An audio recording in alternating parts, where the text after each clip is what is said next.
Welcome back to the channel for another video on a 22 WRX. As you can see, we have a different car in the garage right now.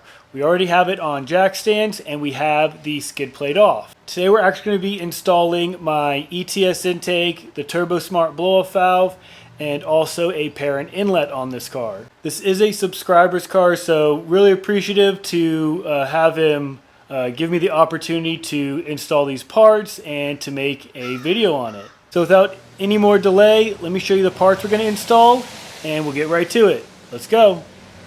Alright, so over here at the bench we have all of our parts laid out. Over here on our left we have our Perrin turbo inlet. We are going to have to cut this just a little bit as this pipe is just a little bit bigger than this. You can see it has a little reducer on it, so we're just going to trim it right behind it. We do have some hardware to reroute some hoses and our fittings. Then over here we have obviously our ETS intake, our new air box, and our Turbosmart blow-off valve. And over here, the last thing that we have is our intake sleeve. We are not going to be using this as we already have a OTS D-man tune for our intake. So this should all work with our tune that we're going to be putting on the car. So let's check underneath the car and I'll show you what it currently looks like. So we currently have all the skid plates off and the belly pan off. So you can see on the left side here, we have our turbo inlet and our intake here.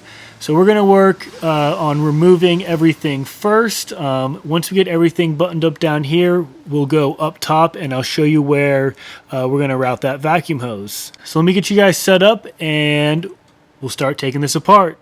Let's go.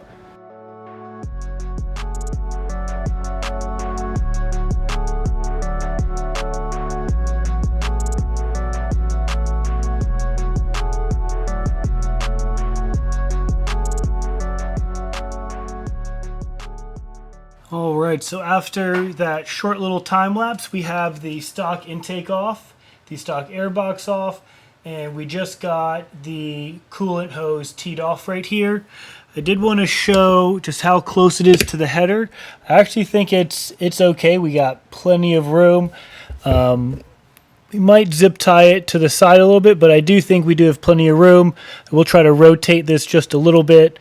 But yeah, we're going to continue on going. Next, we're going to get this taken off here, and then we can get to our blow-off valve. But let me get you guys set up and we'll continue on.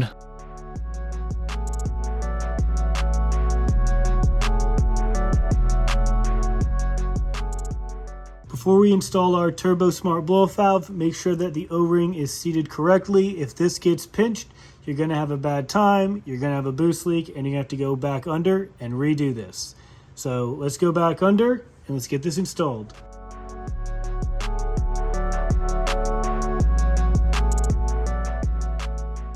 Alright, so we have our blow-off valve installed. Our Turbosmart is installed right here. We got all three tightened up.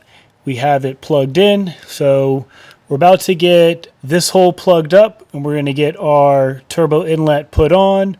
Once we get that put on, we can see how much we need to cut off to fit the ETS intake.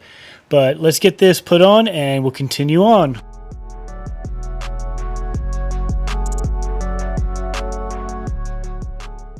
Alright, so in that last time lapse, we got the inlet put onto the actual turbo.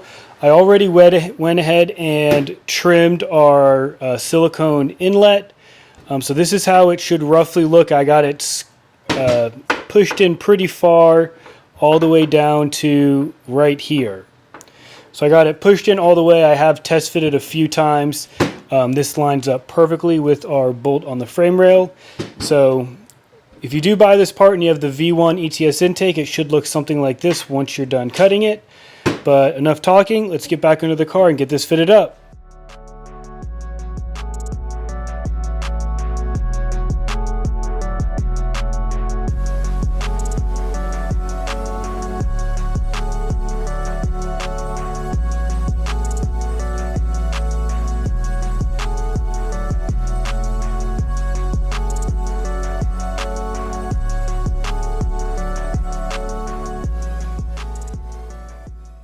All right, so we have everything buttoned up underneath. We have our scoop back on, our ETS airbox on, and when you look underneath, everything's all buttoned up and looks good.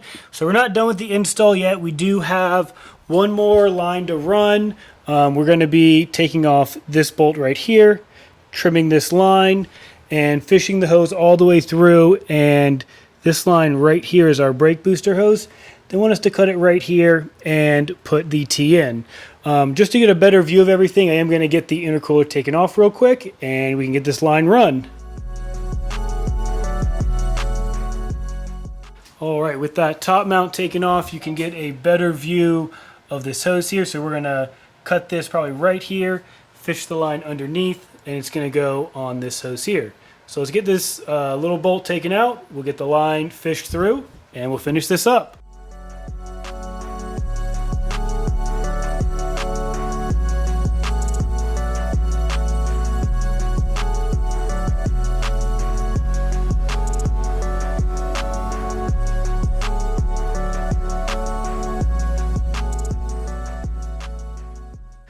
All right, so we got the front line hooked up and got that cut and got the vacuum hose run all the way back here. This last line in the back I did have to take off. It was actually pretty hard to get together. I actually had to drill out the inside just to make it a little bit bigger to slip this on. And this is as far as I could get it on. So we're just going to put some zip ties on right here. I mean, this is very, very tight. So this, I don't even think it needs a zip tie, but we're going to put the zip ties on that they supplied us, and we're going to clamp this right back on. And then we get the intercooler back up, and we'll wrap up this install.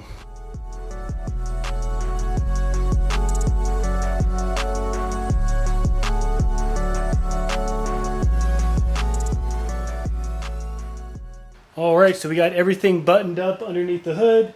Top mount intercooler's back on. So we're going to go flash the ECU, and we're going to get our first start in. All right, we just finished up reflashing the car. Here's our first start.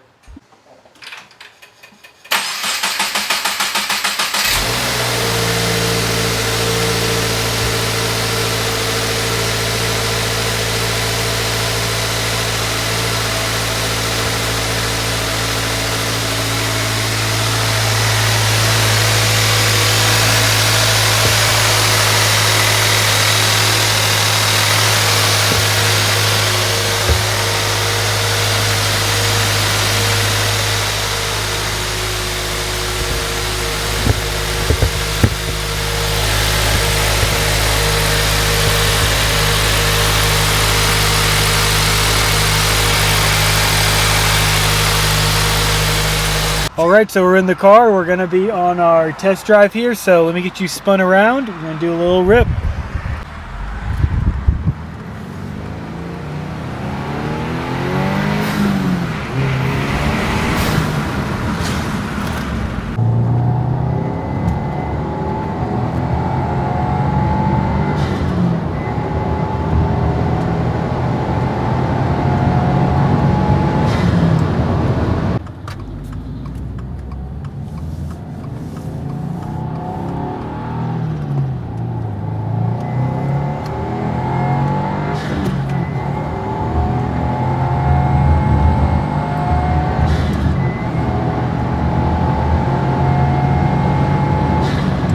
That's all I got for you guys on this one.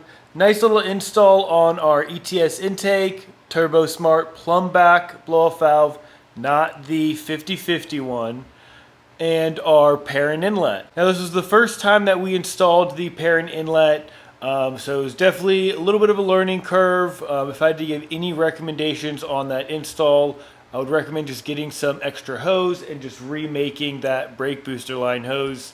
It was just really tight fitting. We ended up just making a new hose. I was just more comfortable because I couldn't get the hose all the way onto that T-fitting, so I did have some extra hose and I did get some clamps on there, so we're good to go. That's all I got this week. Until next time, see ya.